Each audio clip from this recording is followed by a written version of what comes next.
3 years of war in Ukraine, why Microsoft's claim of quantum computing breakthrough matter. Microsoft last week claimed a breakthrough in quantum computing, an eagerly awaited technology much like artificial intelligence that holds the promise of performing tasks beyond the capabilities of current technologies. The company said it had been successful in creating a new chip that would fast track the development of meaningful quantum computer from decades to few years. Essentially, Microsoft has claimed to have found a novel way to create qubits, short for quantum bits, the basic unit of data that is stored and processed in a quantum computer. The company has also claimed that this novel way produces qubits that are more stable than those produced by existing methods.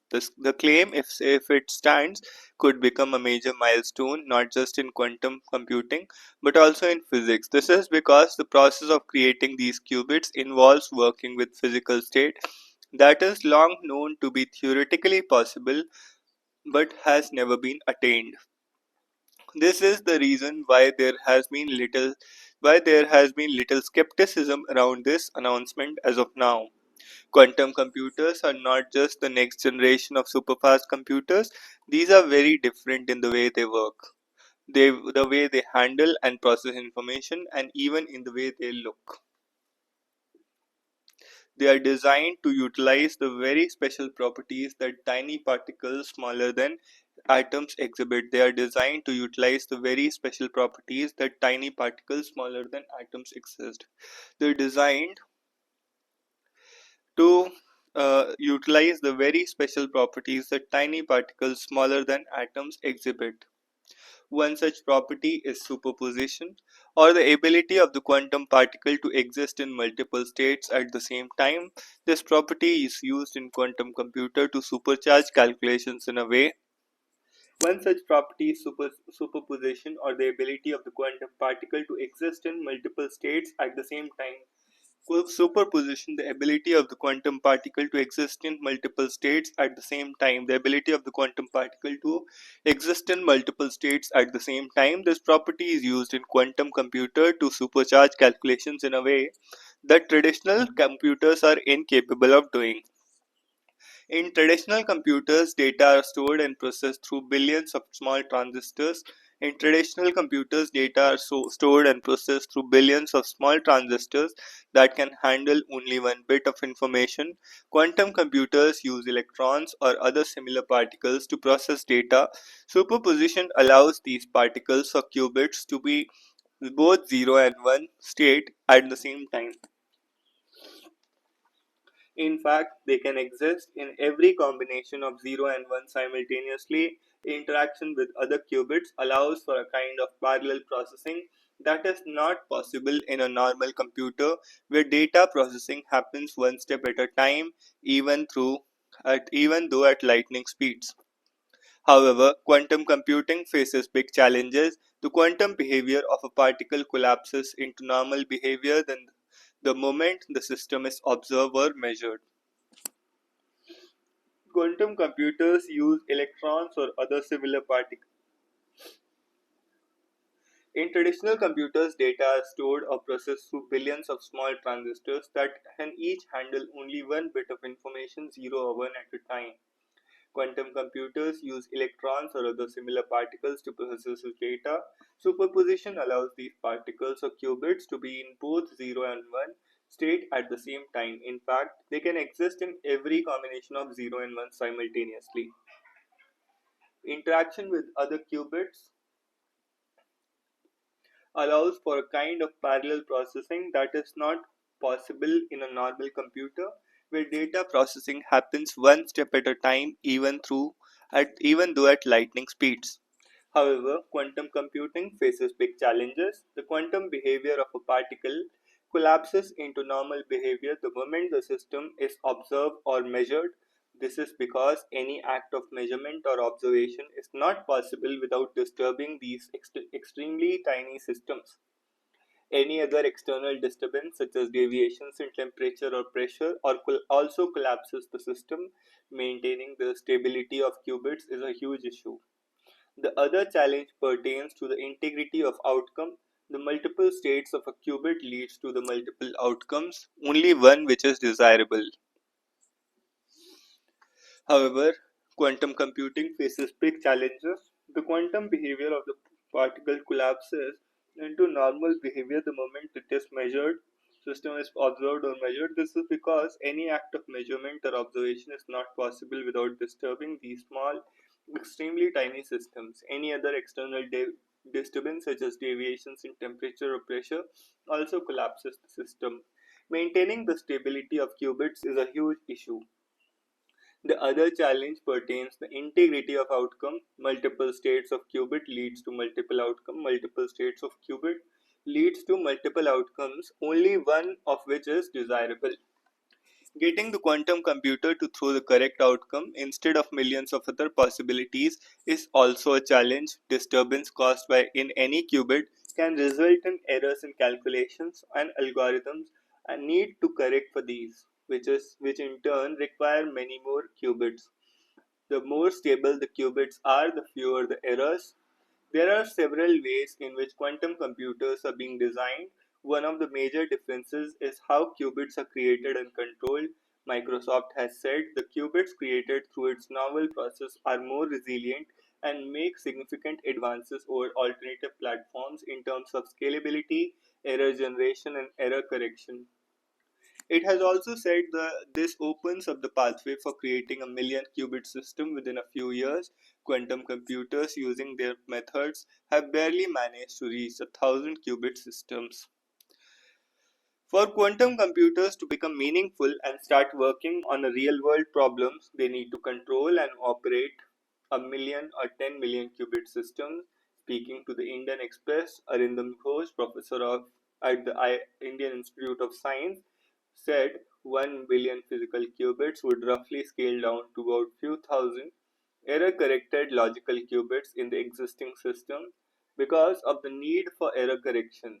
If what Microsoft is claiming is correct and the quality of qubits is indeed superior, then the errors are expected to be smaller and this ratio of physical to logical qubits would be much higher. This would significantly move the needle in the development of quantum computers. He said the skepticism around an announcement was also understandable. What Microsoft is claiming to have achieved is very big and significant. It is also very difficult. Scientists have been trying to create this new physical state for a long time but have not succeeded. Any big breakthrough does invite greater scrutiny, and that is what seems to be happening. There is nothing surprising about this. 3 years of war in Ukraine. 3 years since the war began, Russia is weakened. Ukraine is devastated, but a resolution is in sight. Donald Trump has taken it upon himself to end the war Vladimir Putin started. 3 years ago, Russia launched a fratricidal special military operation against Ukraine, triggering the bloodiest European war since 1945. Planned as a swift reminder of Russia's red lines, the conflict turned into a grinding war of attrition. Ukraine, resilient and armed with Western support, stalled Russia's advances. 1,000 days later, no clear winners have emerged. Ukraine is devastated, Russia weakened, Europe fragmented, US frustrated, and global economies are suffering. Russia is now gaining on the battlefield, holding a fifth of Ukraine's territory with its nuclear arsenal looming as a threat, even as hundreds of thousands perished in the heart of Europe. What was surprising was the absence of serious peace efforts. European leaders failed to activate the Minsk Accords of 2014-15, which could have facilitated peace with German and French guarantees. Other initiatives from Switzerland, Turkey, China, and India were limited in ambition or scope. The geopolitical reality was that weakening Russia through a proxy war suited the West, and any workable peace deal required US will, apart from Russian buy in.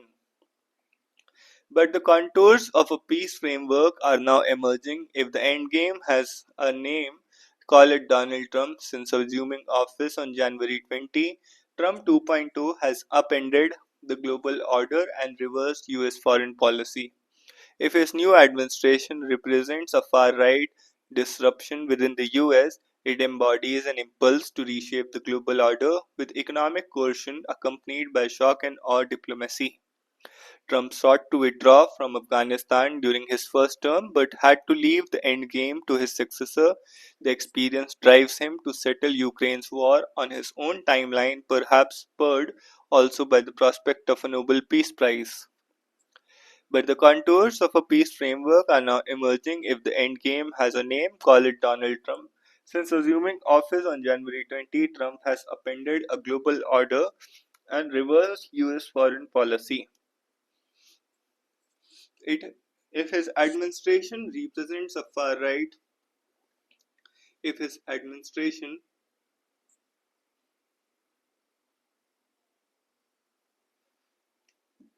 represents a far-right disruption within the US, it embodies an impulse to reshape the global order with the economic coercion accompanied by shock and awe diplomacy. Trump sought to withdraw from Afghanistan during his first term but had to leave the endgame to his successor. That experience drives him to settle Ukraine's war on his own timeline, perhaps spurred also by the prospect of a Nobel Peace Prize. Though Trump's campaign promised to resolve Ukraine's war in 24 hours was a bluster, his administration has shown delight in overriding entrenched position. His aversion to military entanglements is matched to his enthusiasm for weaponizing tariffs, but all for the chaos his presidency unleashes. Trump could spell an end to the shooting wars. Trump's team acknowledges that the war is a consequence of America's post-Cold War push for NATO expansion, pursued in a a unipolar moment of unchecked US dominance. The West ignored Russia's pushback in Georgia in 2008 and Crimea 2014. Ukraine became a proxy in this big power contest, and now geopolitical expediency dictates its fate.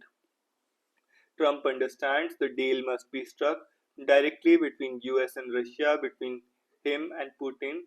Strongman to strongman, including other stakeholders in peace talks, would delay deals. Putin, dominant on the battlefield, has waited to negotiate with Trump, who will operate in a realist framework rather than invoke a rules based order. The likely outcome is a ceasefire followed by a peace deal resembling Versailles after World War One or Yalta after World War Two, where major powers carved out spheres of influence. Trump understands the deal must be struck directly between US and Russia, between him and Putin, strongman to strongman, including two other stakeholders in peace talks would delay deals.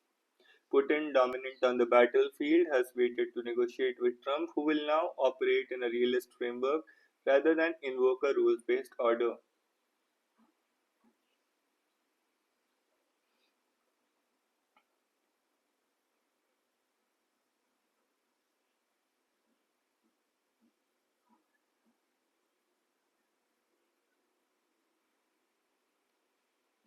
Trump the terms of peace. Even before the formal talks began, the US terms were evident. Defense Secretary Pete Hegseth signaled that Washington would not push maximalist demands, instead conceding two of Putin's key conditions. Ukraine would not join NATO and its pre-2014 borders would not be restored. Ukraine would not join NATO and its pre-2014 borders would not be restored. So Crimea's annexation would stand, while Russia's control over four eastern oblasts would be subject to negotiation. Sanctions against Russia would be lifted, and Moscow would not object to Western Ukraine joining the EU or demand regime change in Kiev. The trickiest issue is security guarantees for Ukraine. Russia rejects peacekeeping troops even under non NATO flags. While Washington's Ukraine policy appears inconsistent, its goal is clear: end the war. The early deal will require compromises, not necessarily a just and sustainable peace, but an expedient one. Talks began on February 18 in Riyadh in deliberate move from traditional European venues like Geneva. The Riyadh visit signifies Trump's clever prioritization of Saudi Arabia as a geopolitical mediator, not just in Ukraine but also in Gaza.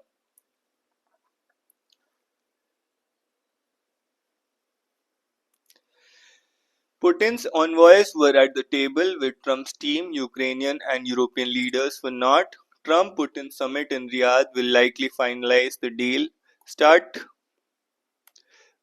with a ceasefire before formal peace agreement is reached. Trump's moves here left Europe reeling. At the Munich Security Conference, US Vice President JD Vance spoke bluntly of the Europe's decline to emergency summits. In Paris reflected the panic. Europe faces a true front situation with Russian aggression on one side and American hostility on the other.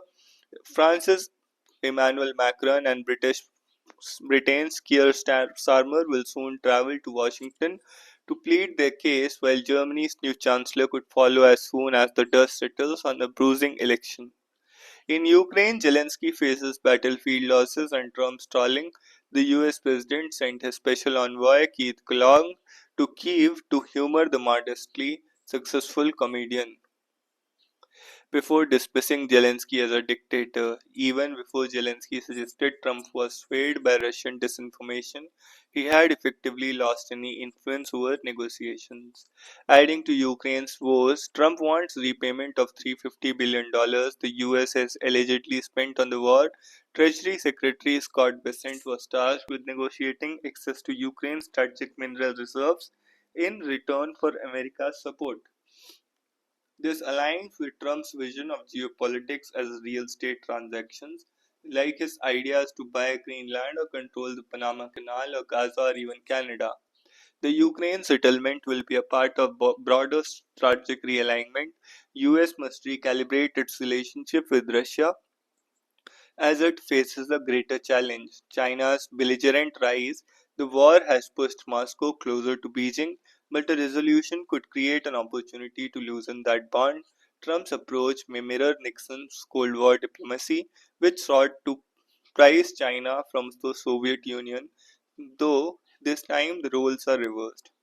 For much of the world, the end to the war could bring economic relief. Sanctions have disrupted global markets, food supplies, and energy security. A resolution would stabilize energy flows, restore grain exports, and ease inflationary pressures. Trump's presidency has undoubtedly introduced volatility, but it may also deliver peace in Ukraine. Whether this resolution proves lasting or merely leads to another frozen conflict will be decided by two strongmen in Riyadh.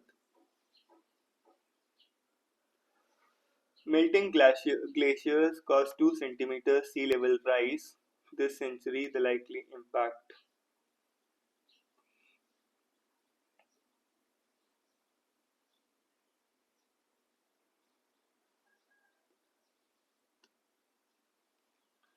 Melting ice from glaciers worldwide has led to almost 2 centimeters of sea level rise in this century alone, a study published in the journal Nature on February 19 has found. While seemingly insignificant, this has disastrous consequences. Every centimeter of sea level rise exposes another 2 million people to annual flooding somewhere on our planet. Andrew Shepard, head of Department of Geography and European Environmental Science, told. Sea level rise is essentially the increase in average height of the ocean surface measured from the center of the earth. There are two primary reasons sea levels are currently rising.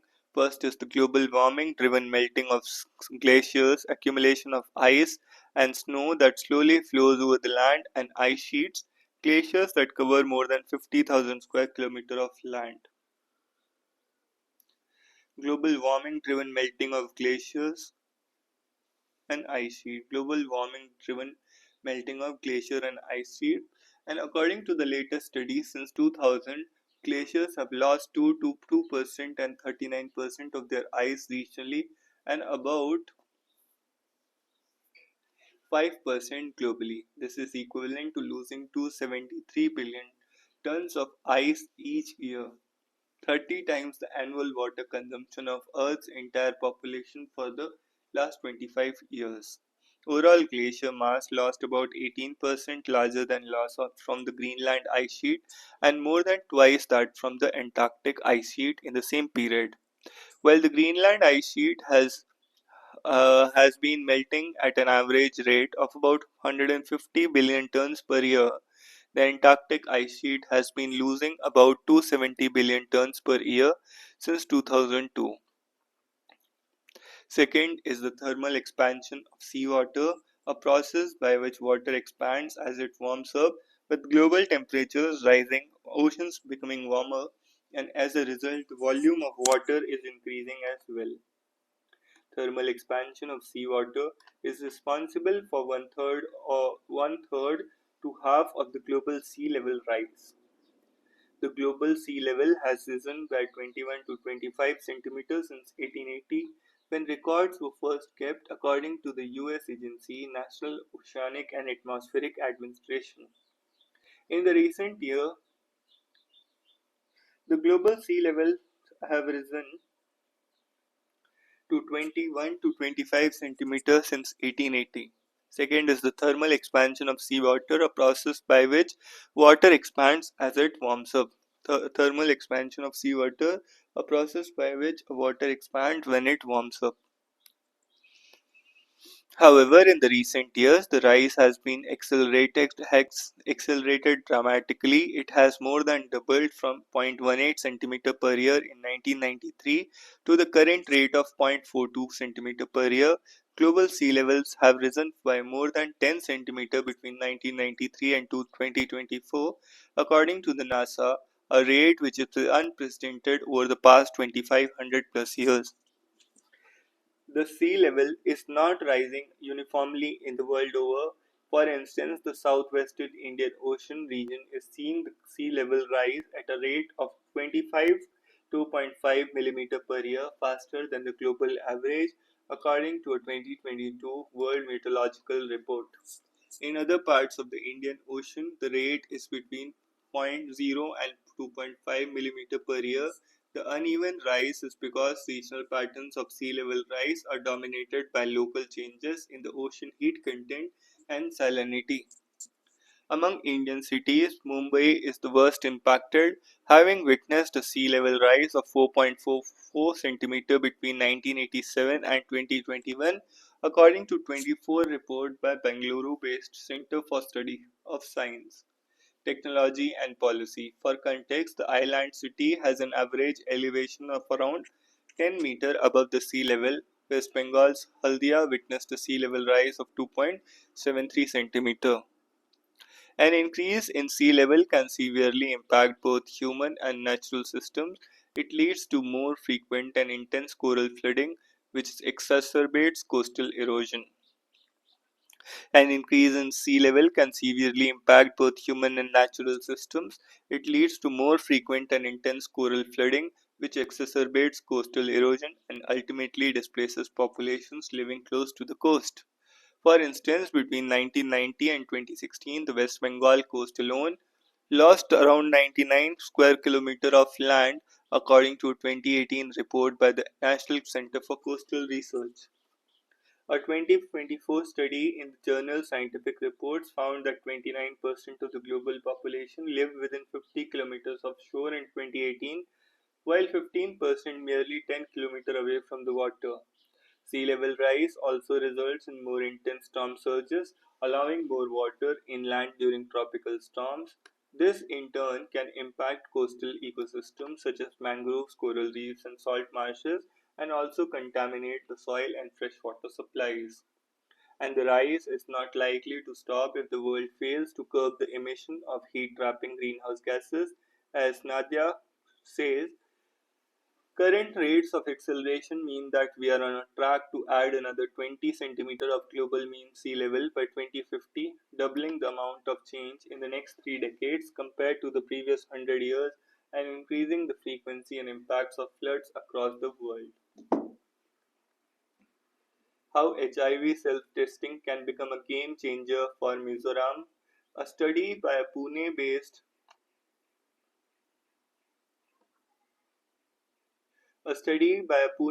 Indian Council of Medical Research, National Institute of Translational Virology and AIDS Research, and Mizoram University has highlighted how HIV self-testing has helped many young people in Mizoram to get tested for the first time. The state has the highest HIV prevalence in the country. This innovative approach empowers vulnerable youth by providing a private, convenient, and stigma free way to know their status. Human immunodeficiency virus or HIV attacks the body's immune system. If left untreated, HIV can lead to AIDS, a deadly disease. However, modern and modern antiretroviral therapy regimens can help people with HIV live long and healthy lives. Antiretroviral ART modern antiretroviral ART regimens can help people with HIV live long and healthy lives. The virus is transmitted via contact with infected body fluids, often through sexual contact or contaminated needles. An estimated 25.44 lakh people live with HIV in India. Among all states, Mizoram has the highest prevalence of HIV in the adult population. According to Sun Kalak, the flagship publication of the National AIDS Control Program, 2.73% of all adults in the state are infected with HIV, 13 times the national average. According to the National AIDS Control Organization, the HIV Sentinel Surveillance Technical Brief, 19.8% of individuals in Mizoram who were injected drugs were infected with HIV, as were 24.7% of the female sex workers, also highest in India. Mizoram witnessed an uptick in the annual new HIV infections since 2017-18, following which Pune-based ICMR Netvar planned a series of focused investigations and rapid situation and response assessments aiming to draw upon community voices. The latest study was such assessment. The aim was also to investigate the potential of HIV self-test to reach individuals who otherwise might not access testing or antiretroviral therapy. HIV self-testing is a process in which individuals collect their blood and saliva specimens and themselves interpret the results in using a test kit. Such self-testing has been adopted by nearly 41 countries ever since the World Health Organization in 2016 released guidelines for the same. India is yet to introduce guidelines. This is why, beyond making available self-test kits, the study looked at how implementation of a self-testing program could be done. Qualitative, in-depth interviews were conducted with HIV program officials, religious leaders, community influencers, key population groups. Information gathered here guided strategic communication, community engagement, and the delivery of HIV self-test kits. Specifically, linkages were established with community-based organizations, church-based youth associations, college festivals, etc. Published on February 5 in the journal Frontiers of Public Health, the study reported that 2,100 youth in Aizawl came forward to take HIV test in the 6 months when strategized HIV self-testing was implemented. As many as 1,700 of these were the first-time testers. A high proportion, 85% of youth who tested positive in these self-tests went on to take confirmatory tests and were linked with ART antiretroviral therapy regime.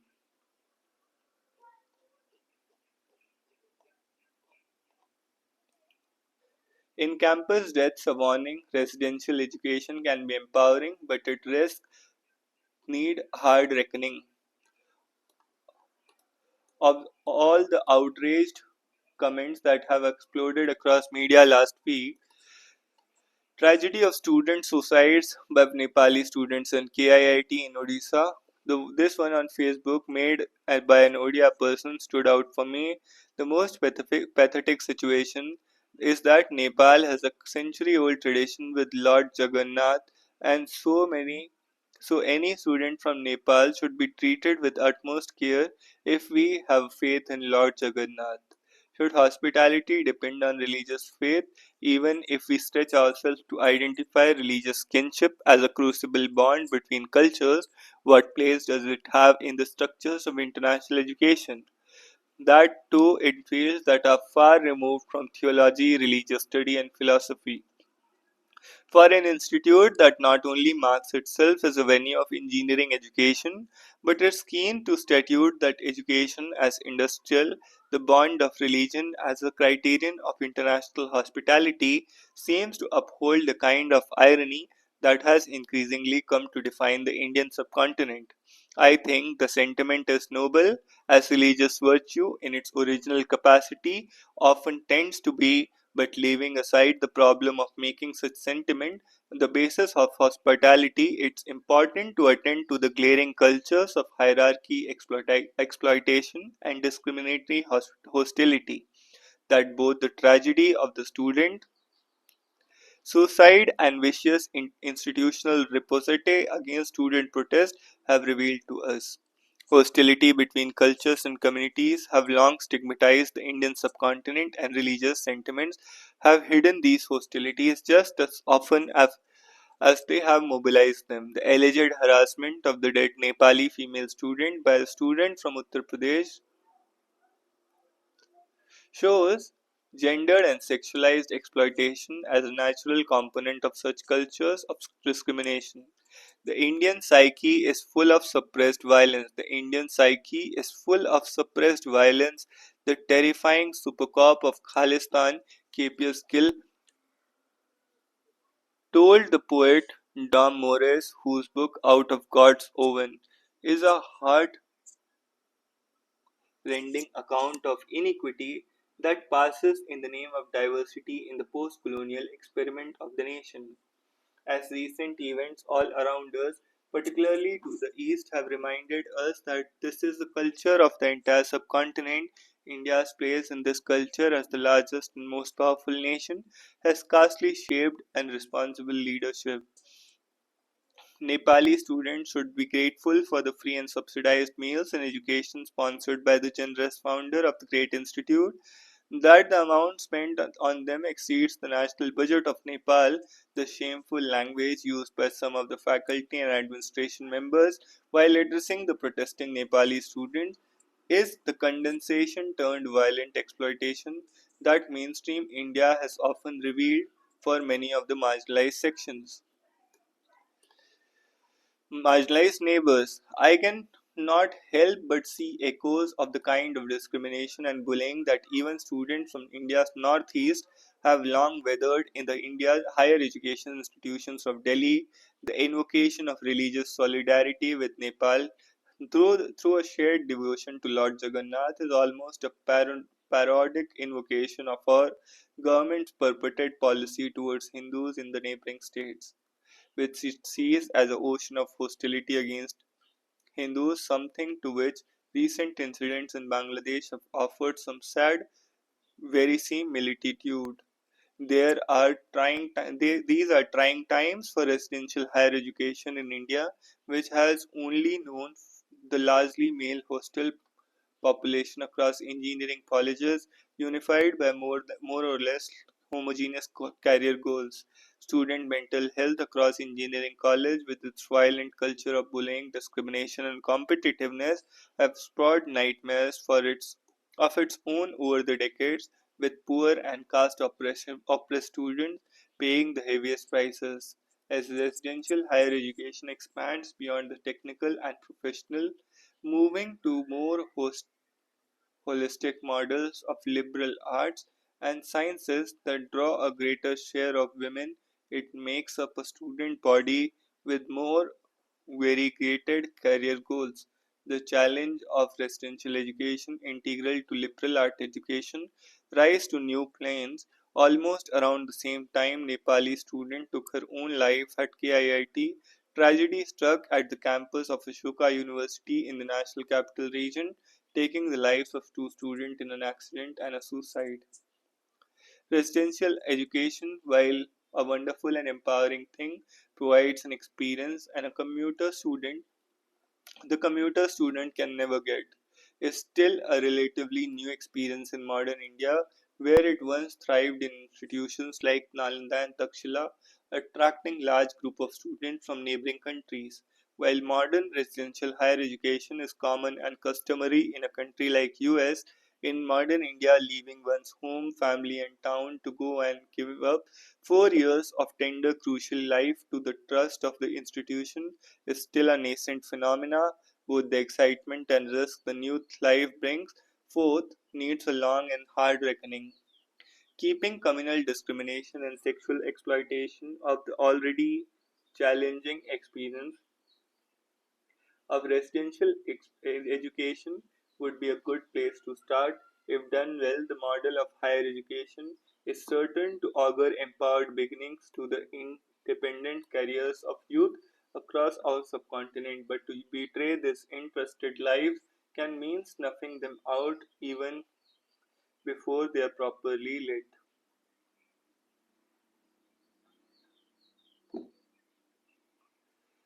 This refers to the report Team Musk flags Trump waves, but a fact check $21 million did not go to India for voter turnout, was for Bangladesh. Elon Musk, who is in charge of Donald Trump's administration's Department of Government Efficiency, declared that USAID's $21 million was used for voter turnout in India, a claim reinforced by Trump. He also suggested that this could have been used to get somebody else elected. The BJP, which has expected disdain for foreign opinions in the past, seems to have taken the claim at face value. It is even trying to corner Congress, accusing it of a conspiracy to destabilize India. This refers to the article Delhi's welfare dilemma on its way to wrestling Delhi from the up. The BJP made several ambitious commitments to voters. The principal one that will further stretch the balance sheet are the promises of Modi's guarantees freebies have a detrimental impact on the economy. The burden on the state exchequer cannot be overstated. What is needed is a balance between welfare and development. The burden on the state exchequer cannot be overstated. What is needed is a balance between welfare and development. What is needed is between balance between welfare and development. This refers to editorial capital calling. The recent election of Rekha Gupta as Chief Minister of Delhi brings to the fore questions regarding her strategy to address cities' civic concerns. Will she prioritize to marginalized community needs of marginalized communities? What about air pollution? As citizens voice concerns regarding water quality and road conditions, can Gupta turn these issues into opportunities for inclusive governance? This refers to the editorial capital calling. Rekha Gupta will have the centre and the Lieutenant Governor's support. She may not find it tough to get work done as her predecessors, Atishi and Kejriwal. The people will have high expectations of her. The Delhi Metro is lifeline for the people of national capital, but last mile connectivity has left much to be desired. Overflowing drains make even splash of rain look like flood in many parts of Delhi. Since she has served in MCD as a councillor, that experience should serve Gupta well. As BJP gears up to govern Delhi after nearly 3 decades, all eyes will bat on them. Throwing Ukraine under the bus, in reaching out to Russia, Trump has abandoned Europe. In it lies a lesson for India to not neglect core military competencies.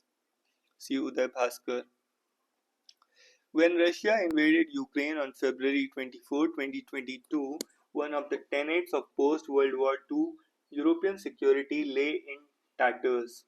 The 1975 Helsinki Agreement that had led to a certitude that national borders were now inviolable and that force was much less war would not be an option to alter them in any manner.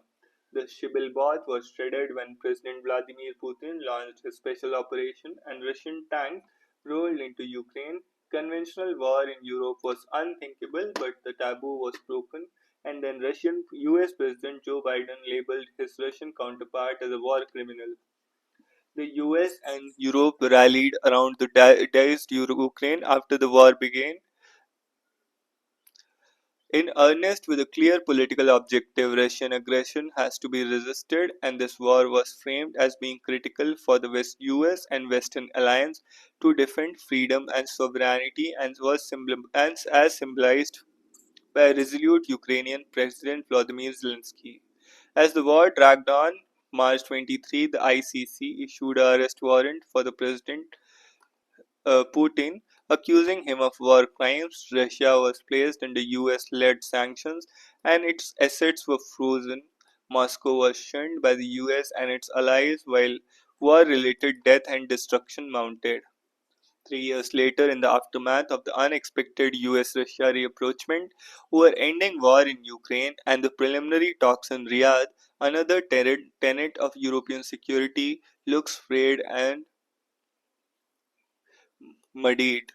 The US led alliance with Western Europe was nurtured after World War II ended. It was later formalized in 1949 under the NATO banner as a collective security system and was deemed to be cast in stone and almost permanent.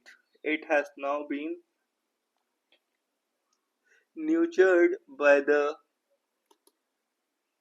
US President Donald Trump, who, in his first month in office, has nonchalantly diluted the sanctity of the transatlantic alliance. Ukraine, Europe, and Ukraine have been thrown under the bus even well, even as Trump-Putin deal is being negotiated to end the war.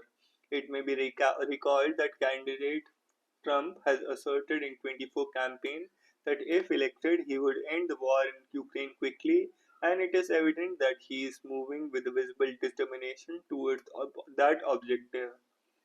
Even before formal talks with Moscow has begun, Trump team has declared that Ukraine aspiring to join NATO was no longer an option,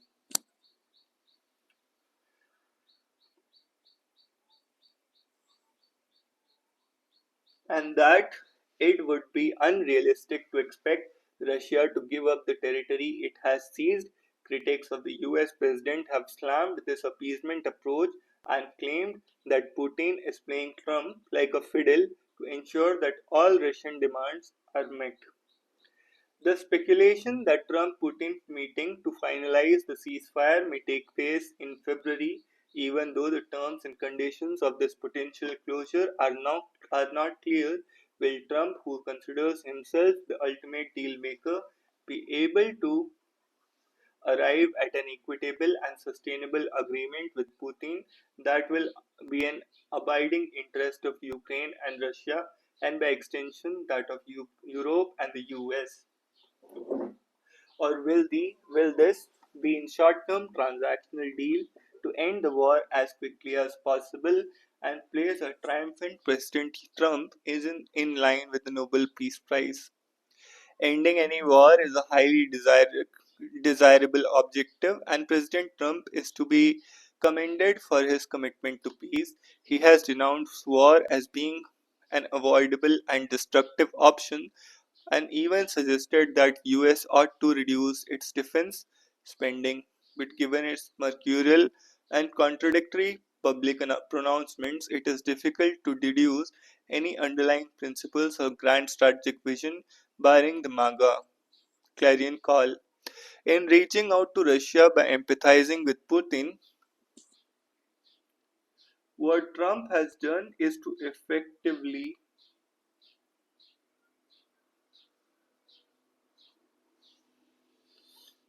jettison the Biden policy of pushing back Moscow's aggression. There are many voices of dissent within the Trump team and the Republican Party who see this as an imprudent initiative. Whether Trump is seeking to undo the damage done by the predecessors going back to Bill Clinton in the early 1990s, who broke solemn promises made to Moscow that NATO would not expand eastwards and stroke Russian insecurities, remain moot. In reaching out to Russia by empathizing with Putin, what Trump has done is to effectively jettison the Biden policy of pushing back against Moscow's aggression. There are many voices of dissent within the Trump team. and Republican Party who see this as an imprudent initiative, whether Trump is seeking to undo the damage done by his predecessors going back to Bill Clinton in the early 1990s, who broke solemn promises that NATO would not expand eastwards and stroke Russian insecurities remain moot. If a consequential long-term US-Russia modus vivendi can be arrived as a part of the current Trump-Putin engagement, it would be akin to realizing the seminal geopolitical holy grail that eluded former Presidents Ronald Reagan and Mikhail Gorbachev during the Cold War. However, the very nature of major power contestation in the global strategic framework inhibits any such US-Russia normative consensus, and any easy status quo will prevail for as long as Moscow remains a nuclear power. A potential US-Russia rapprochement will have definitive implications for Europe that would feel vulnerable since the American umbrella. Concurrently, both China and India will have to review their relations with a stable US-Russia dyad. For Beijing, the deeper anxiety will be that of a Washington-Moscow compact, thereby allowing the US to compel China towards compliance with the kinetic Trump diktat.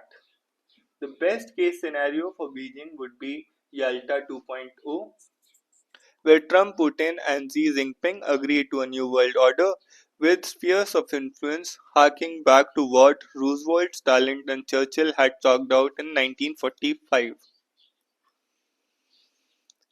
But this would be fanciful given President Trump's consistent track record of inconsistency. It would not be surprising if there is a total reversal of US policy and Russia goes back to being an adversary and the palpable European insecurity is again assuaged by the US. In the current flux, there is only one lesson that India can derive from the European strategic discomfiture: do not neglect core military capabilities and ensure that defense spending is appropriate given perceived threats and challenges. Ekla Chalo in honing military muscle has to be internalized by Delhi with much greater resolve and integrity that has been the case till now. Doing the right thing, embracing a bipartisan and neutral collegium based appointment system, drawing from best global practices would fortify the Election Commission of India's autonomy. As the world's largest democracy, India has long prided itself on conducting free and fair elections. The ECI has been the cornerstone of this democratic process, ensuring electoral integrity. However, the appointment of election commissioners has been questioned for years, raising serious concerns about the autonomy and impartiality of the vital institution.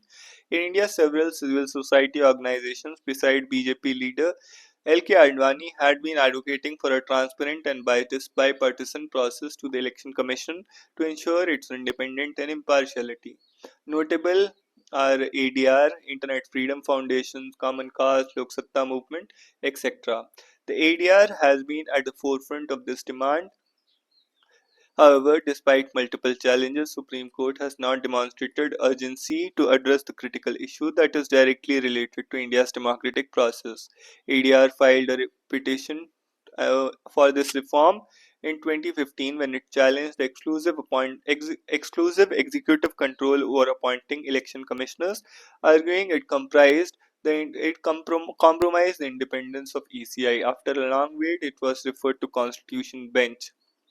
On March 2, 2023, Supreme Court in the Anup Banwal versus Union of India observed that despite the constitutional provision under Article 324 Clause 2 which expected that Parliament would enact a law detailing appointment procedure for these positions, no such legislation has been passed in over 7 decades.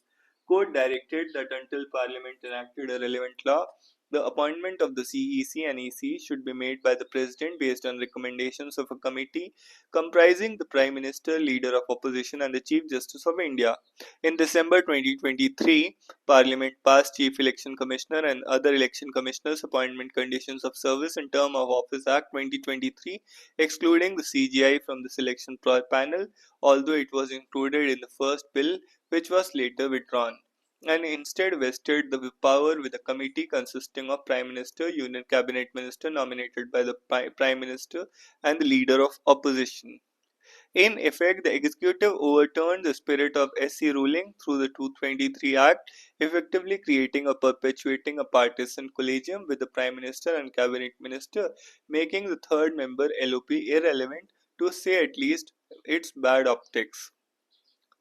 The ADR, along with other petitioners, challenged the constitutionality of the Act in January 24, arguing that it effectively killed the transparent and bipartisan process that was the spirit of the order, allowed the ruling party to dominate the selection process. The government took advantage of the fact that court has prescribed the collision, which was to include the CGI only till the law was passed. The Supreme Court refused to grant an interim stay on the act, allowing the executive to proceed with fresh amendments under the new law. In March 24, the government appointed two election commissioners under the new selection process, despite the case being under the judicial review. The ADR and other petitioners sought urgent intervention to prevent appointments under the contested law, as incumbent CEC was scheduled to retire on February 18, 2025, but the Supreme Court scheduled the next hearing to February 19, 2025. Supreme Court refused to advance the hearing by just couple of days before retirement of the current CEC. The government once went ahead with the appointment by the midnight order on February 19, 2025. The new CEC and EC joined the commission, who, by way, are brilliant officers with excellent records, but this is besides the point. The hearing, initially scheduled on February 19, was adjourned without a new date, prolonging the uncertainty surrounding the legitimacy of the current appointment process. The Supreme Court refused to grant an interim stay. In March 24, government appointed two election commissioners. The ADR and petitioners sought urgent intervention to prevent appointments under the contested law, as the incumbent CEC was scheduled to retire on February 18. The Supreme Court refused to advance the hearing by just a couple of days before the retirement of the CEC. On February 19, this new CEC and EC joined the commission, who, by the way, are brilliant officers with excellent records, but that is beside the point. The hearing, initially scheduled for February 19, was adjourned without a new date, providing the uncertainty surrounding legitimacy of the current appointment process. It will be interesting to see any consequences, as the court has promised. I have often said that the most powerful election commission in the world has the most flawed system of appointment. All democracies have a transparent and bipartisan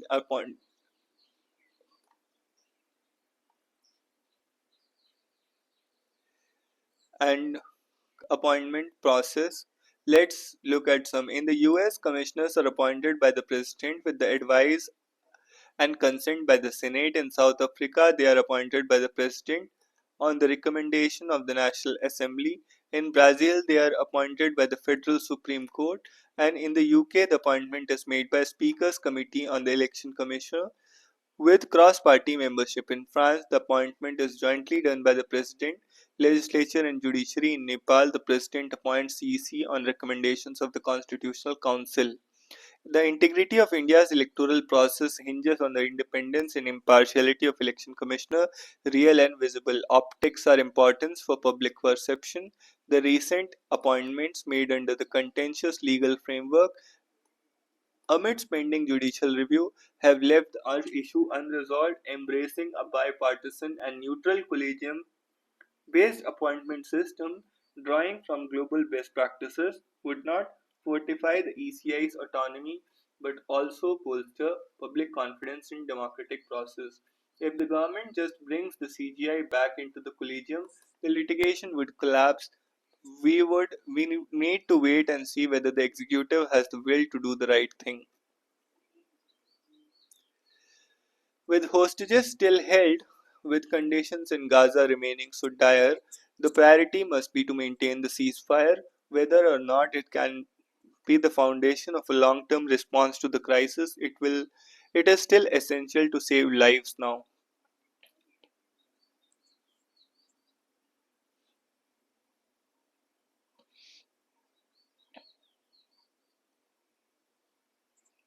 Perils of being a proxy Ukraine tragedy should be an eye-opener about who wins and who loses in a game run by big powers. You can no more win a war than win an earthquake. You can no more win a war than win an earthquake.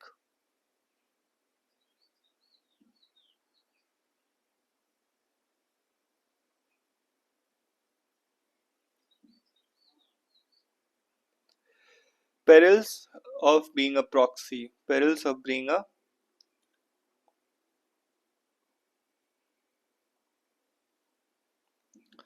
Ukraine tragedy should be an eye-opener about wins and who loses in a game run by big powers. Why do big powers do big resets? Because they can. More has happened in the US-Russia relations in the last 3 weeks than in the last 3 decades. After years of drifting towards conflict, the Lavrov-Rubio meeting last week in Riyadh reset the geopolitical springs with a click that has resonated the world over.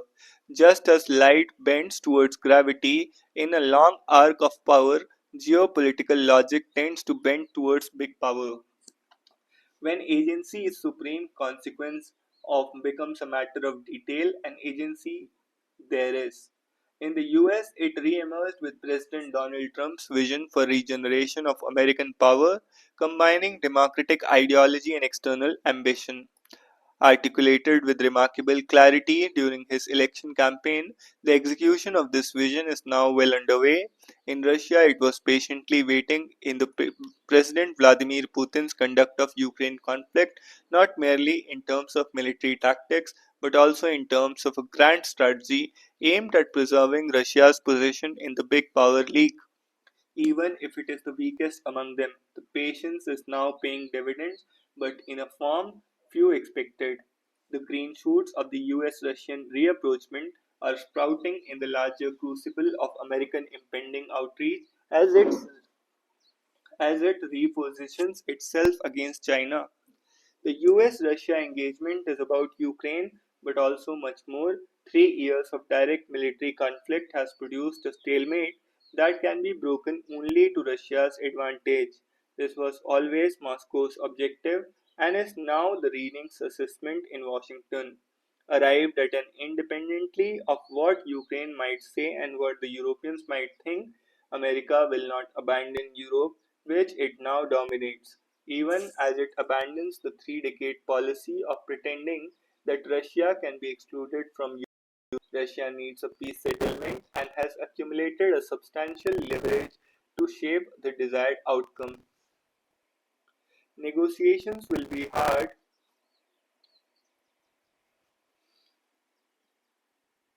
and difficult, but the tide has turned.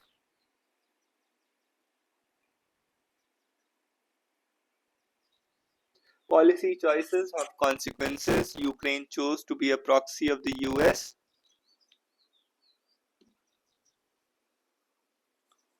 and Europe in confrontation with Russia.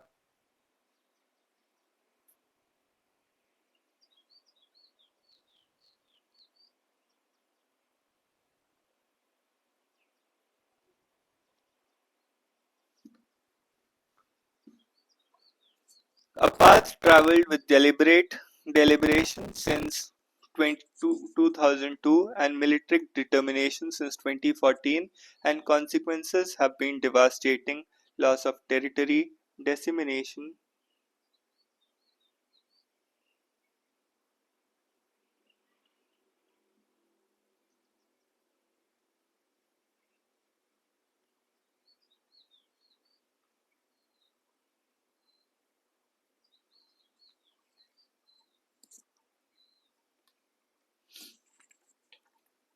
Loss of territory, dissemination of generation, and countries' uncertain future at the mercy of patrons far and near. External abandonment will hasten national exhaustion. Having suffered the destruction of battle, Ukraine now awaits the harsh penalties of peace.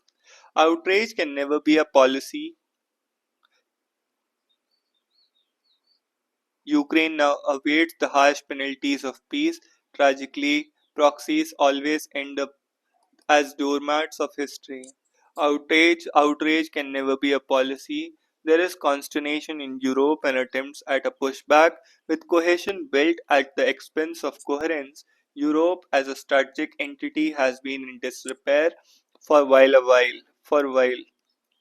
France and Germany, its real center of gravity, has been hobbled by a shrill war group in NATO, which the US, its main benefactor, has been unable to discipline until now. With its defense capabilities hollowed out, its territorial commitments doubled, its political economy in crisis, European NATO has risen rapidly to top slot by being the biggest burden on American global strategy. To expect that America would imperil its global interest for a defunct European policy would be unwise, and it turns out for Ukraine and its benefactors fatal. The Ukraine tragedy should be an eye opener about the ongoing global power play. That this was a world of make believe notions of American omnipotence and benevolence, inevitability of permanent conflict with Russia, visions of dual containment against Russia and China, and a policy paralysis in Europe whose cover was so pervasive that even fanciful EU documents such as those on its Indo-Pacific policy were celebrated widely, including Delhi's think tank saloons. This was an age where a quick embrace of the lingo of Western dominance in terms of concepts and frameworks was sometimes cringeworthy. Mercifully, the miasma is now lifting between fast changing ground realities and rapid fire pronouncement from the Washington. The familiar world is getting buried. Despite the current turbulence, India has much to gain from the greater geopolitical balance on the European continent and more dynamic global energy and technology markets, two positive outcomes of an America re engaging with Russia. The turbulence itself should prod us to jettison some of the fanciful notions in our strategic discourse. External balancing as a diplomatic force multiplier and interoperability with foreign powers as compensator for filling military deterrence gaps with China. In the realm of geopolitics, the quest for proxies is eternal, as must be our vigilance against it. The Ukraine, sadly, is the living example of a dying proxy. It's fatal there for the whole world to see. Stepping in with empathy as US imposes restrictions on the gender affirming services, India can show the way. A primary agenda of the Donald Trump administration is the erosion of transgender rights. Soon after taking office, US President issued an executive order declaring that federal government would recognize only two sexes, impacting federal IDs like passports. Another executive's order banned federal funding for gender affirming care for transgender individuals under 19 years of age, depriving them of vital life saving services such as puberty blockers and hormone replacement treatments. Trump also reinstated a ban on transgender individuals serving in the military and on transgender women and girls from participating in women's sports and federally funded schools. He even mandated that transgender individuals be housed in detention according to their sex assigned at birth, posing significant risk of physical and sexual violence. USAID operations, a strong supporter of many transgender healthcare initiatives, including in India, have been shut down pending review, leaving many transgender employees jobless and beneficiaries of these services helpless. In India, the Mitra Clinic, supported by the USAID and serving hundreds of transgender clients with essential services like mental health care and transition related services, have been shut down.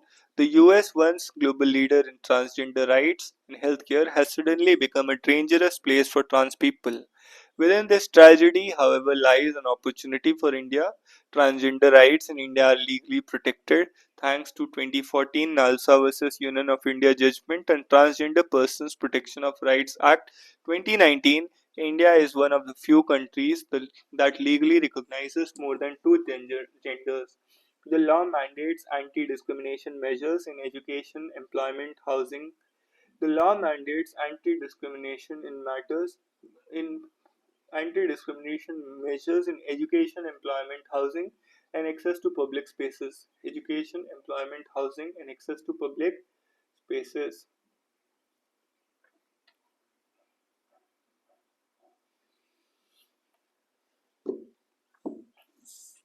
A couple years ago, Ayushman Bharat announced the TG Plus card, offering a package of rupees 5 lakh per person for transgender individuals to access in patient medical care, including gender affirming services. It, however, is yet to be implemented. While Indian doctors are considered among the best in the world, the provision of transgender friendly services in India remains suboptimal. Much of this stems from the lack of transgender care competencies in medical and healthcare professional courses.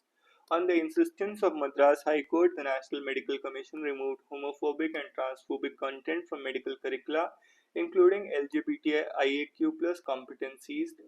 A Center of Excellence from Transgender Healthcare has been initiated in AIMS Delhi since the number of gender affirmative surgeries happening in the public healthcare system is just a handful, while the private sector is inundated with demand for the same by growing pool of clientele who need these life-saving services and are willing to pay for them. Contrast this with Thailand, which performs one of the highest number of transgender service surgeries in the world. There is no reason why India cannot be a hub for such procedures. India boasts of a cultural and societal acceptance of sexual and gender minorities, constitution and legal framework for providing gender healthcare services, a strong network of community-based organizations advocating for trans health and rights, capable doctors who can be trained in providing high-skilled services, a burgeoning private healthcare, and a friendly to medical tourism policy. As the US and some European countries impose restrictions on gender reforming services, the world is looking to India for its healthcare systems to rise and shine. To make this possible, we need strict implementation of Transgender Persons Protection of Rights Act 2019 and Rules 2020, inclusion of trans healthcare services in medical curricula, training of doctors in specialized transgender surgeries, professional guidelines, Ayushman Bharat Transgender Plus scheme, and improved passport, visa, and document change policies. Ayushman Bharat TG Plus card, Transgender Plus card, offering 5 lakh per person for transgender individuals to access any inpatient medical care. The time has come for India to put its policies into action and create an ecosystem that cares for transgender people who need life saving gender affirmation services. A river must flow. Plan to clean Yamuna was long overdue. Authorities must learn from past attempts.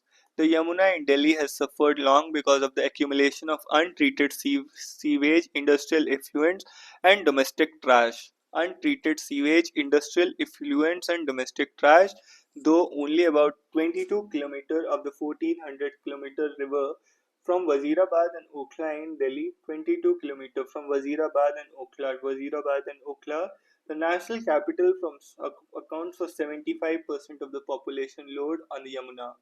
The river is not even fit for bathing in Delhi stretch except for Palla, the point where it enters Delhi.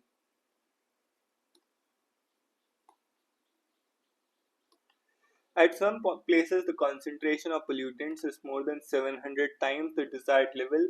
The LG's plan to clean up the river over the next 3 years was therefore long overdue. The project does tick few right boxes. It aims to clean the riverbed, overhaul the sewage treatment system, and empty out effluent from the city's drains. However, similar plans have run out of steam in the past. The river suffered in the last 10 years because Delhi's elected government was not on the same page with the lieutenant governor.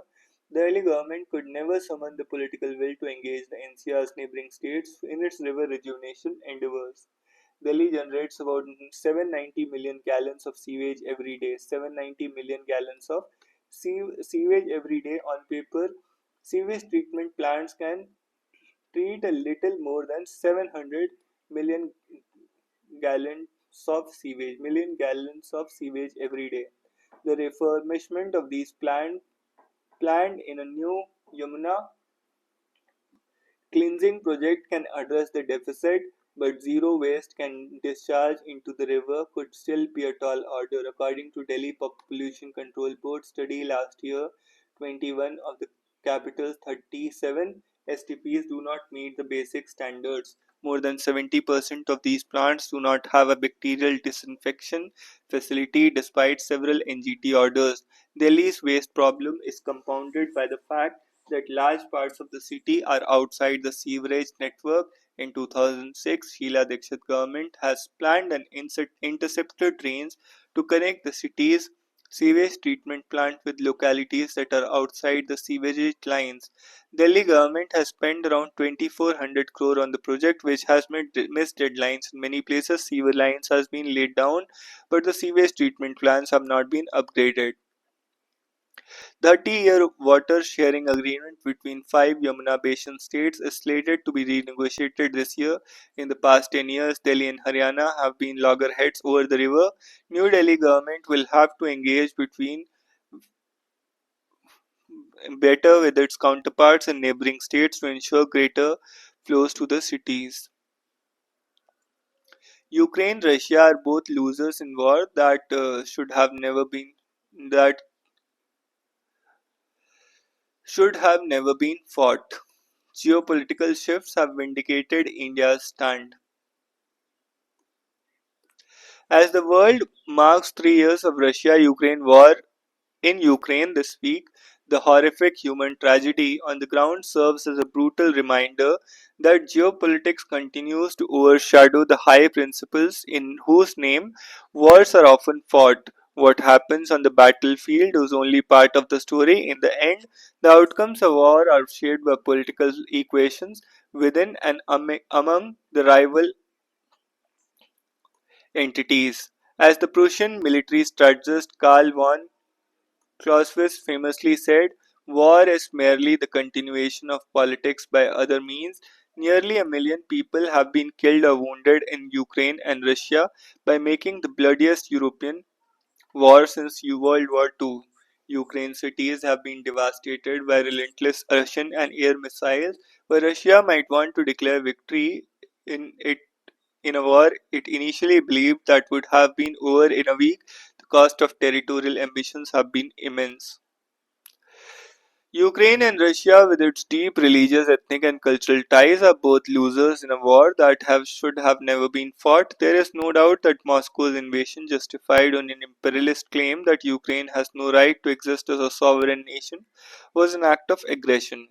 Ukraine's fight to restore its territorial integrity and sovereignty was, by every measure, a just war. However, smaller power, Ukraine's success was never solely dependent on the righteousness of its cause, rather on the level of support it could secure from Europe and United States. Europe, which initially rallied behind Ukraine in the wake of Russia's invasion, is now increasingly divided. United States, which poured vast resources into Ukraine's defense and mobilized global backing, has shifted its stance following a change in government in Washington. Ukrainian President Volodymyr Zelensky, once celebrated as a heroic leader of resistance, is now being vilified by the US administration as a corrupt squanderer of American funds. Meanwhile, Russia, which long condemned the US as the primary instigator of the conflict, is now eager to negotiate with President Donald Trump.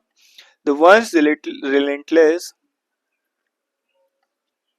stream of anti-American rhetoric from Moscow is now being replaced by a talk of reviving World War II era cooperation with the US to stabilize Europe.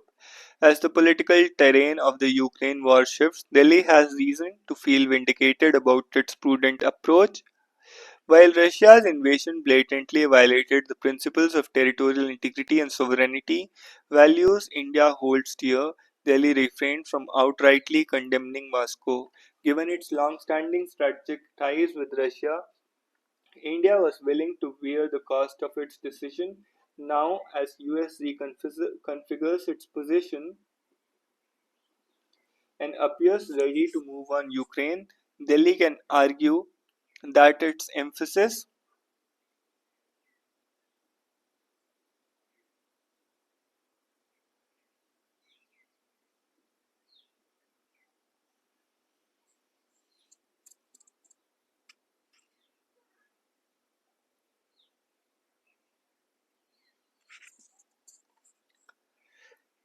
on dialogue and diplomacy has proved prudent in the long run. At the same time, those in Delhi who have long romanticized Russia as a leader of anti-American coalition must recognize that Moscow's ultimate goal was never to supplant the US but rather to improve its own terms of engagement with Washington. You can no more win a war than just win an earthquake.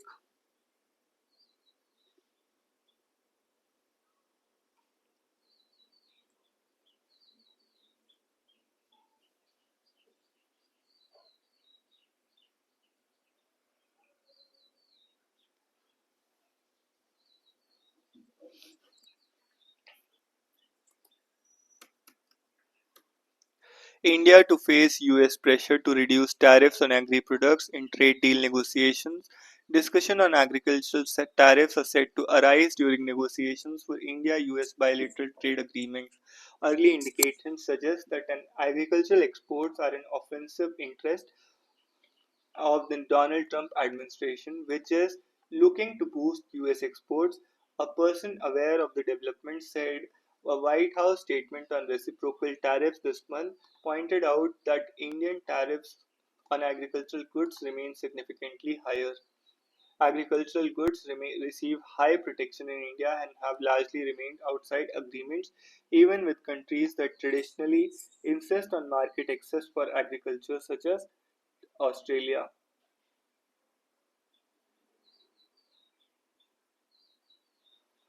While New Delhi is considering range of items for tariff reductions on US products, Washington DC is particularly keen on exporting more agricultural goods to India and seeing a reduction in tariffs in this sector. In traditionally high protection sector, discussions on agricultural tariffs are set to arise during negotiations of the India-US bilateral trade agreement. Early indications suggest that agricultural exports are an offensive interest of the new Donald Trump administration, which is looking to boost US exports, a person aware of the development said. The American farming community in the Midwestern states have been a key voter base for Trump since 2016. His support among farming dependent counties, with more than 100 of agri focused counties backing him with at least 80% of the vote. Even as India lowered its basic custom duty on a range of items in the Union budget, White House statement on reciprocal tariffs earlier this month pointed out that Indian tariffs on agricultural goods remain significantly higher than those imposed on Indian products. The US average applied most favored nation state tariff on agricultural good is 5%, while India's average applied MFN tariff is 39%, the White House said. The US average applied most favored nation tariff on agricultural goods is 5%, while India's average applied MFN tariff is 39%. However, the government officials hope that lowering tariffs on agricultural goods will increase overall trade in agricultural products and could help Indian agricultural exports gain better market access. Both sides are exploring ways in which trade in agricultural items can grow. Indian exports around 4 million worth of agricultural products to the US every year. Agricultural goods receive high protection in India and have largely remained outside trade agreements. Trade experts noted that due to high tariffs on Indian agricultural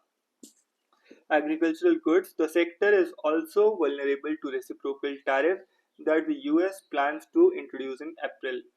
Global Trade Research Initiative, in a note on Friday, stated that the hardest hit sector due to the US reciprocal tariffs will be fish, meat, and processed seafood, with 2.58 billion in export facing a 27% tariff differential.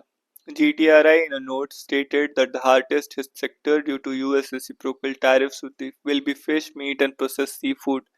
GTRI in a note said hardest hit sector will be fish, raw meat, fish, meat, and processed seafood. In trade parlance, trade differential refers to difference in trade tariff rates applied to Indian exports compared to other countries. Shrimp, a major export, will become significantly less competitive. Processed food, sugar, and cocoa exports will also struggle. Edible oils. So, Trump revised NAFTA deal for agri-exports. United States, Mexico, and Canada agreement signed during Donald Trump's first term replaced the earlier NAFTA to improve market access for agricultural products. According to the US Department of Agriculture, the new deal expanded opportunities for US dairy producers by granting increased access to the Canadian market. Kerala is a leader in services with the best startup ecosystem committed to strengthen the position.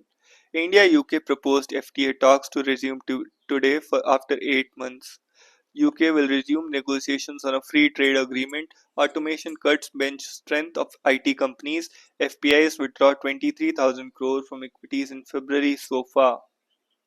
This came following a net outflow of 78,000 crore in January. SEBI looks to expand investors' pool for angel funds. What a government study reveals about the state of our panchayats, whether the basic provisions mentioned in constitution are adhered by the states, function measures how panchayats fulfill civil responsibilities such as sanitation, waste management to health and education, the efficiency in the devolution of funds to panchayats and sources of their funding. Functionaries assesses the strength and performance of panchayat officials and infrastructure available to them. Capacity building, how the knowledge and skills of panchayat officials were being expanded to fulfill and take on more responsibilities. Accountability, the framework in place to audit and monitor the functioning of panchayats. US flight to New Delhi diverted to Rome after crew report. KIT founder to BJT stint to center of Nepal student death storm who is Achyut Samanta.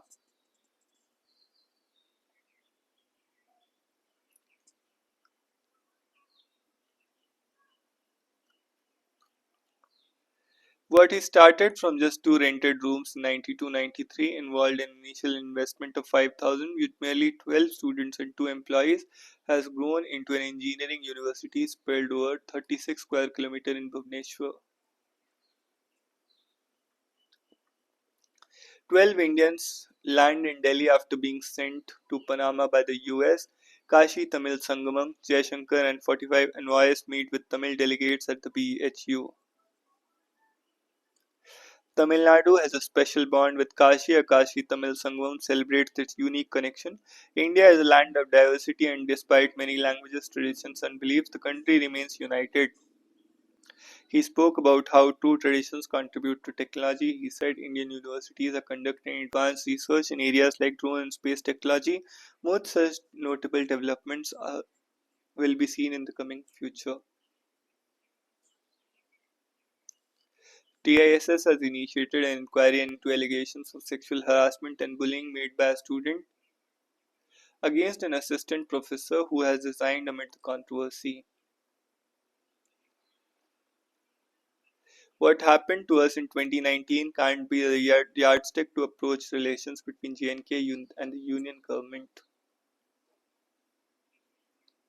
The complainant, in a written anonymous complaint submitted to the TISS Chancellor, alleged that professor created a toxic environment on campus through unwarranted personal advances and made threatening remarks to intimidate her. Confirming on the complaint, the TISS official said an inquiry has been initiated. Administration received the complaint on February 20. ICC immediately acknowledged the complaint and initiated the inquiry. Omar Abdullah, Chief Minister Jammu and Kashmir, on difficulties of working in a hybrid democracy.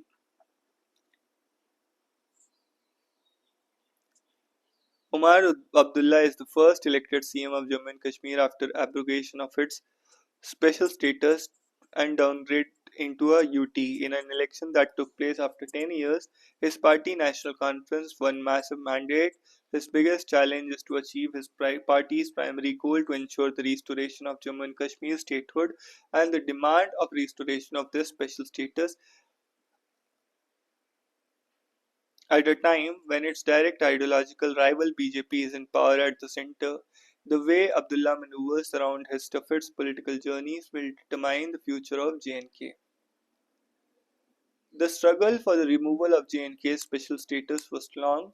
The BJP didn't achieve it overnight. Whatever we have to do for its restoration will also be long. Given my conversations at the levels I have had with the central government, I am expecting statehood to be restored in less than a year. With statehood, we hope to be able to achieve some of the things that were lost to us.